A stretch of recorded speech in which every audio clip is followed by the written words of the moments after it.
أشهد أن عليا ولي الله. تو یہ کیوں کر ممکن ہے کہ اللہ پہلے مذہبوں میں سجدہ تعظیمی کو جائز کر دے جو کہ بنیادی شرک ہے؟ نہیں، شرک نہیں ہے میرے بھائی، ٹو باؤ ڈاؤن شرک نہیں ہے. اس کو شرک ہونا یا نہ ہونے کا فیصلہ آپ نے نہیں کرنا، اللہ نے کرنا. جی سید جعفر عباس قاضوی صاحب، ماشاءاللہ سے بہت استفادہ حاصل کیا آپ کی دو ویڈیوز سے. اور ایون پہلے تو ہم یا علی مدد کے ٹاپک پہ اتنی گفتگو کرنا پسند نہیں کرتے تھے، لیکن ابھی تو یہ پسندیدہ ٹاپک بنا دیا آپ نے ہمارا. تو مزید اس کے اوپر کہ امت کی ایک بہت بڑی تعداد کی تکفیر کی جاتی ہے دعا کے حوالے سے کہ دعا صرف اللہ سے ہے، اور ایاک نعبد و ایاک نستعین تفسیر پر رائے کر کر ایک امت کی بہت بڑی تعداد کی تکفیر کی جاتی ہے. تو اس حوالے سے آپ کیا کہنا چاہیے؟ بہت شکریہ. السلام علیکم ورحمۃ اللہ وبرکاتہ. میری آواز کلیئر آ رہی ہے آپ کو انشاءاللہ؟ جی کلیئر ہے. جزاک اللہ خیر. جزاک اللہ آپ دونوں بھائیوں کو اللہ پاک اور تمام مومنین کو سلامت رکھے، آباد و شاد رکھے. یہ جیسا کہ عنوان ہمارا چل رہا ہے یا علی علیہ السلام مدد کے عنوان سے، اور اس پر یعنی کہ ماضی قریب اور بعید میں گفتگو ہوتی رہی ہے، مگر آج کل سوشل میڈیا پر کچھ لوگ تکفیریت کو پھیلانے کے لیے اس کا سہارا لیتے ہیں اور لوگوں کے دلوں میں نفرتوں کو پیدا کر کے مزید ایک دوسرے سے مسلمانوں کو اور مومنین کو دور کرنے کی کوشش کرتے ہیں. تو ہم پرزور مذمت کرتے ہیں ایسے افراد کی. تو انشاءاللہ ہم بلا کسی تاخیر کے عنوان کو شروع کرتے ہیں. دیکھیے مسلم بھائی، بات یہ ہے کہ حق سبحانہ و تعالی نے قرآن مجید میں سورہ فاتحہ جو ہم ہر نماز میں پڑھتے ہیں اس میں یہ الفاظ ہیں کہ ایاک نعبد و ایاک نستعین، کہ عبادت بھی خداوند کریم کے لیے ہے، اور جب آپ استعانت طلب کرتے ہیں مدد وہ بھی خداوند کریم کی طرف سے ہے. تو اب میرا سوال یہ ہے کہ عالم اسلام میں اس پر کوئی اختلاف نہیں ہے کسی قسم کا، اور سب لوگ اس کو جانتے ہیں انشاءاللہ کہ یہ جو عبادت خداوند کریم کے ساتھ خاص ہے، تو کیا یہ آج سے ہے یا ہمیشہ سے خدا کے ساتھ خاص ہے؟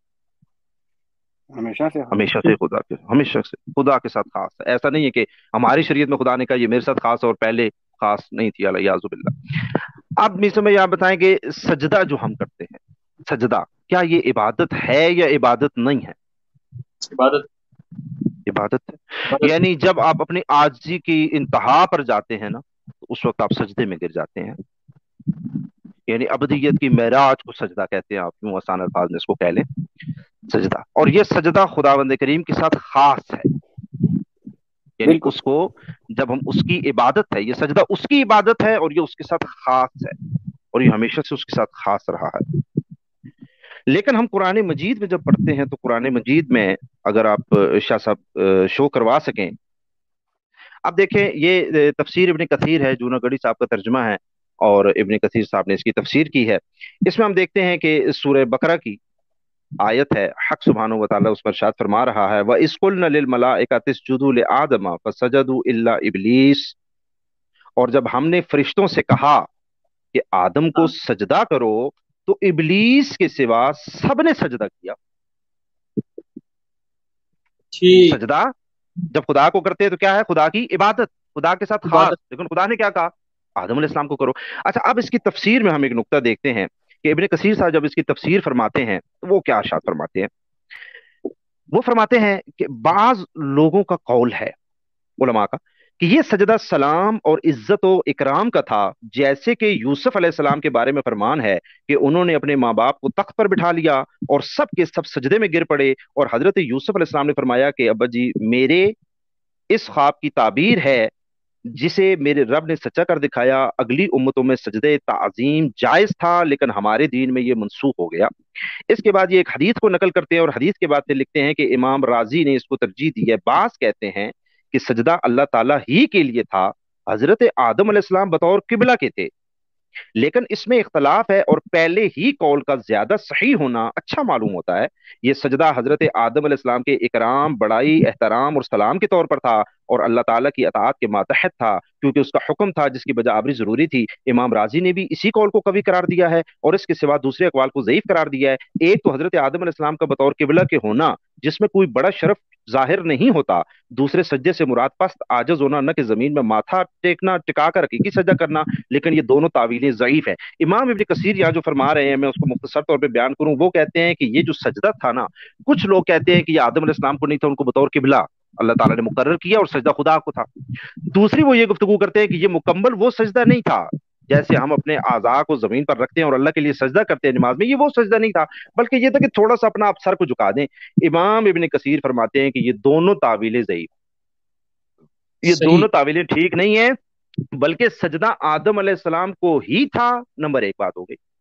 نمبر دو کہ یہ مکمل جیسے ہم سجدہ کرتے ہیں نا، صرف گردن کو جھکانا نہیں، بلکہ یہ مکمل جو ہم سجدہ کرتے ہیں خدا کے لیے، بالکل یہی سجدہ خدا نے آدم علیہ السلام کو کروایا، اور وہ صحیح فرماتے ہیں کہ یہ سجدہ تعظیمی تھا۔ اب ہم آپ کو دکھاتے ہیں تفسیر قرطبی کی طرف، کہ امام قرطبی اسی آیت کے متعلق، اسی آیت کے ذیل میں وہ کیا فرماتے ہیں۔ یہ تفسیر قرطبی ہے، جلد نمبر 1 ہے، کرم شاہ صاحب کا ترجمہ ہے اور قرطبی صاحب کی یہ تفسیر ہے۔ وہ اس میں کیا فرماتے ہیں، وہ صفحہ نمبر 307 پر فرماتے ہیں کہ اتفاق ہے ملائکہ کے حضرت آدم علیہ السلام کے سامنے سجدہ کرنے کی کیفیت میں اختلاف ہے، جبکہ اس پر اتفاق ہے کہ یہ سجدہ عبادت نہ تھا۔ یعنی وہ جو ابن کثیر صحیح صاحب نے لکھا تھا یہ سجدہ تعظیم تھا، تو ابن کثیر یہ امام قرطبی بھی کیا لکھتے ہیں، وہ کہتے ہیں کہ ہاں یہ عبادت کا سجدہ نہیں تھا۔ مزید اگر ہم آگے چلیں تو اسی تفسیر کا میں آپ کو ایک جملہ دکھاتا ہوں، تفسیر قرطبی جلد نمبر 5 ہے اس کی، اس میں سورہ یوسف ہے۔ سورہ یوسف میں جب ہم آیت کو پڑھتے ہیں تو حق سبحانہ وتعالیٰ فرماتا ہے کہ جب آپ نے بٹھایا، یعنی کہ حضرت یوسف علیہ السلام نے، تو اپنے والدین کو تخت پر اور وہ گر پڑے آپ کے لیے سجدہ کرتے ہوئے، یعنی کہ جب یوسف علیہ السلام تخت پر بیٹھے تو سب لوگوں نے کیا کیا، سجدہ کیا۔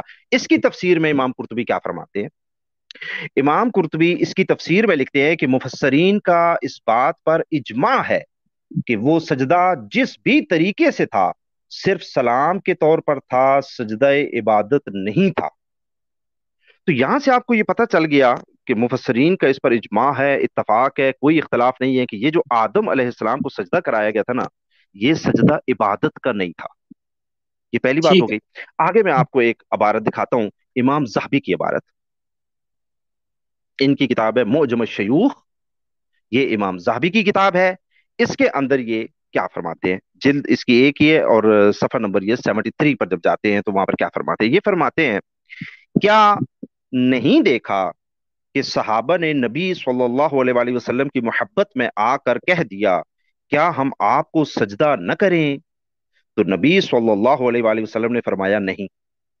اگر صحابہ کو سجدہ کرنے کی اجازت مل بھی جاتی تو یہ تعظیم و توقیر کا سجدہ ہوتا، عبادت کا سجدہ نہ ہوتا۔ ایسے ہی جیسے یوسف علیہ السلام کے بھائیوں نے انہیں سجدہ کیا، یہی معاملہ مسلمان کی جانب سے نبی صلی اللہ علیہ وآلہ وسلم کی قبر کو تعظیمی سجدہ کرنے کے بارے میں ہوگا کہ اس سے انسان کافر نہیں ہوگا بلکہ گنہگار ہوگا، تو اسے بتایا جائے گا کہ یہ منع ہے۔ اسی طرح قبر کی جانب رخ کر کے نماز ادا کرنے کا حکم ہے۔ امام زابی سر اس میں میسم بھائی جو باتیں ارشاد فرما رہے ہیں، نمبر 1 کیا ہے، وہ کہہ رہے ہیں کہ صحابہ نے نبی خاتم سے پوچھا ہم سجدہ کریں، یہ امام زابی فرماتے ہیں کہ اگر اس سجدے کی اجازت مل بھی جاتی نا تو یہ عبادت کا سجدہ تھوڑی ہوتا، یہ تو تعظیم کا سجدہ ہوتا۔ پہلی بات ہو گئی۔ نمبر 2 ہو گیا کہ یہ تعظیم کا سجدہ تو پہلے شریعتوں میں ہوتا رہا ہے۔ تیسری چیز وہ بیان کرتے ہیں کہ اگر آج یہ کوئی تعظیم کا سجدہ نبی خاتم کی قبر کو کر دے تو آپ یہ تو کہیں گے کہ اب اس شریعت میں یہ سجدہ حرام ہے، لیکن اس کو یہ نہیں کہیں گے کہ آپ نے شرک کیا ہے، اس کو یہ نہیں کہیں گے کہ آپ دائرہ اسلام سے نکل گئے ہیں، آپ کافر ہو گئے ہیں، یہ آپ نہیں کہیں گے۔ حتیٰ کہ وہ قبر کی جانب رک کر کے نماز بھی پڑھ دے تو حرام تو ہوگا، منع تو ہوگا، لیکن شرک کا فتویٰ اس پر نہیں لگے گا۔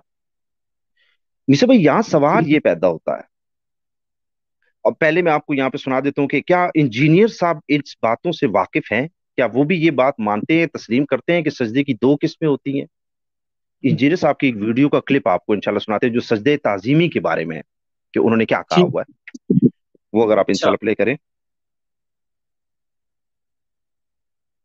یہ تو مفتی ہمدرد صاحب نے بات کی تھی کہ سجدہ کو کرتا بھی ہے آج کے دور میں تو وہ ایک حرام کام ہے، شرک کبھی بھی نہیں ہوگا، دین سے کبھی خارج نہیں۔ جی جی